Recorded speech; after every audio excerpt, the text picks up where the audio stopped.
Sur cette question de l'Europe de la défense, on va retrouver à Bruxelles Pierre Benazet. Bonjour Pierre. Les Européens donc toujours pas d'accord sur cette question. En revanche, ils s'accordent pour rester sur leur droite ligne de soutien à l'Ukraine avec ce nouveau train de sanctions qui vient d'être annoncé ce matin contre la Russie.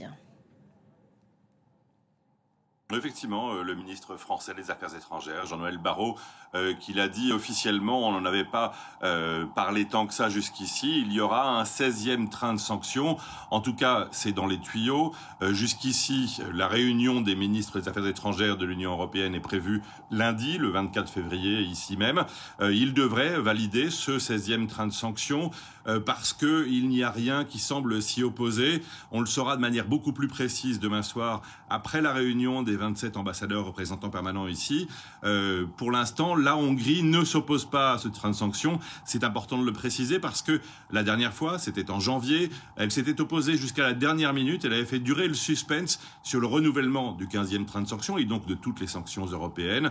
Mais comme Viktor Orban n'a pas eu le signal qu'il espérait de la Maison-Blanche, il a laissé tomber son opposition. Les Hongrois espéraient un signal clair de Donald Trump qui se serait attaqué directement aux sanctions américaines, cette fois contre la Russie. Donc les Européens vont pouvoir aller de l'avant des sanctions qui cette fois seraient consacrées à lutter contre ce qu'on appelle les bateaux fantômes, enfin en tout cas tout le circuit parallèle qui permet à la Russie de continuer malgré tout la revente de ses hydrocarbures à des prix intéressants et d'alimenter son budget de la défense, Bruno Darroux le disait à l'instant, qui reste essentiellement son budget d'État, qui reste essentiellement consacré à la défense. Donc les Européens continuent à faire en quelque sorte comme si de rien n'était. Ils continuent à soutenir l'Ukraine pour qu'elle soit la plus forte possible, pour qu'elle se renforce.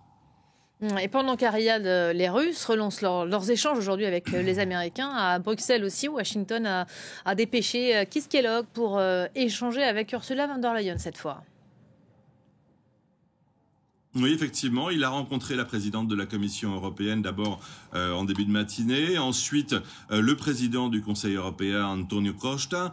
Ce qui est clair, c'est que les Européens veulent toujours pouvoir influer sur ces négociations. Leur crainte, c'est s'ils ne sont pas à la table des négociations, ils seront au menu. Ils ne veulent pas se faire manger. Et donc, leur mantra, on le connaît, c'est toujours le même. Rien ne peut être décidé pour l'Europe ou pour l'Ukraine, sans l'Europe ou sans l'Ukraine. Les Européens continuent donc toujours à essayer d'influer. Je vous le disais, la présidente de la Commission européenne, Ursula von der Leyen, a sorti un bref communiqué après sa rencontre avec Keith Kellogg ce matin, disant l'Europe veut faire équipe avec les États-Unis.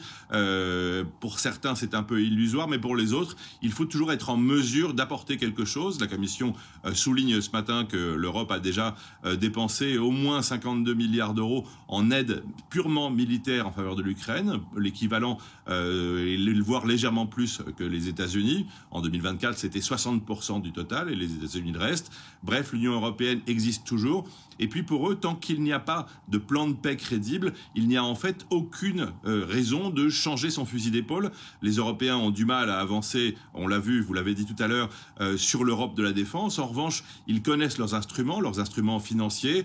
Ils savent qu'ils ont encore quelques semaines aussi pour se préparer à reprendre le flambeau si jamais le pivot se fait effectivement, ce fameux pivot de l'Atlantique vers le Pacifique pour les Américains.